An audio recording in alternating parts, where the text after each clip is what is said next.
আসসালামু আলাইকুম ভিউয়ার্স, চলে আসলাম বাংলাদেশ জাতীয় স্মৃতিসৌধের দ্বিতীয় পার্টের ব্লগ ভিডিও নিয়ে। তো এই ভিডিওটি ধারণ করা হয়েছে সকাল 10টা থেকে 11টা 12টার মধ্যে। তো এই সময়কার পরিবেশটা স্মৃতিসৌধের ভিতরে কেমন, এটাই আপনাদের মাঝে আমি আজ তুলে ধরবো।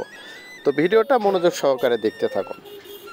স্মৃতিসৌধের মেন ফটক দিয়ে ঢোকার পরেই দেখতে পেলাম প্রায় কিছু সংখ্যক ফরেনার অর্থাৎ বিদেশি লোকগুলো ওখানে এসেছে স্মৃতিসৌধটা ঘুরে দেখতে।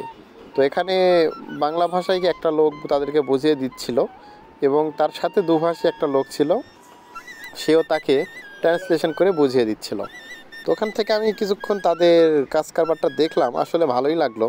হ্যাঁ, কারণ তারা তো আসলে ভাষা জানে না, তাদেরকে তো বোঝানোর দরকার আছে আমাদের বাংলাদেশ কেন বা কি কিন্তু এসব সম্পর্কে জানার দরকার আছে। তো ভিডিওটা ওখান থেকে করার পরে আমি আবার সামনের দিকে হাঁটতে শুরু করলাম। হাঁটতে হাঁটতে তখন ছিল মনোরম পরিবেশ, কিন্তু কষ্টটা ছিল অনেক রোদ আর সেই সময় গরম ছিল। হ্যাঁ, তো আপনারা দেখতেই পাচ্ছেন কত সুন্দর খোলামেলা পরিবেশ। আর এবং সকালে যারা আসে তারা অনেক সুন্দরভাবে হাঁটাহাঁটি করতে, একটু ফাঁকা নির্জন জায়গায় ঘুরতে, একাকী সময় কাটাতে, এই কারণে সবাই এখানে আসে। তো আমিও সেই সময় এসে দেখলাম আসলে স্মৃতিসৌধে সকালে আসা হয় না, তো সকালে যেয়ে দেখি যে স্মৃতিসৌধের পরিবেশটা ঠিক কেমন। তো অবশেষে আমিও সকালে চলে আসলাম।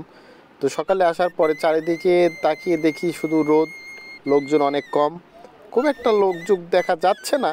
তবে যারা আসছে তারা ছাতা মাথায় দিয়ে আসছে, এবং আমার মতো লোকজন যারা ছাতা মাথায় দিয়েও আসা নাই। আর আমি আসছিলাম কিছু একটা সময়ের জন্যে। এবং এই ভিডিওর তৃতীয় পার্টে আপনাদের মাঝে আমি বিকেলের যে ভিউটা স্মৃতিসৌধের ভিতরে, এটাও আপনাদেরকে আমি তুলে ধরবো। তো আমি স্মৃতিসৌধের মেন ফটক দিয়ে ঢুকে হাতের বামে গেলাম। হাতের বামে যাওয়ার পরে সেখানে কি কি আছে এটাও আপনাদেরকে দেখাবো। হয়তো আপনারা অনেকে আছেন যে স্মৃতিসৌধের মেন ফটক দিয়ে ঢুকে স্মৃতিস্তবকের সামনে গেছেন, সেখানকার ভিউ দেখছেন, অনেক লোকজন দেখছেন, চলে আসছেন, কিন্তু এর আশেপাশে কি আছে এটা কিন্তু আপনারা অনেকে দেখেন নাই। তো আমি স্মৃতিসৌধের মেন ফটক দিয়ে ঢুকে হাতের বামে যখন আমি ঢুকলাম, দেখি তাল গাছের মতো পাতা অনেকগুলো চারা ভাই, কিন্তু আমি আসলে বুঝতে পারলাম না এটা কিসের চারা। আপনারা যদি বুঝতে পারেন অবশ্যই কমেন্টে জানাবেন। তো এর পাশাপাশি অনেকগুলো ফুলের চারা, অনেকগুলো সুন্দর সুন্দর গাছের চারা এবং ঔষধি গাছের চারা, এক কথায় বিভিন্ন ধরনের ওখানে চারা, এক কথা নার্সারি। তো নার্সারি আছে এবং তার পাশে সুন্দর একটা পুকুর, এটাকে নাকি পদ্ম পুকুর বলা হয়।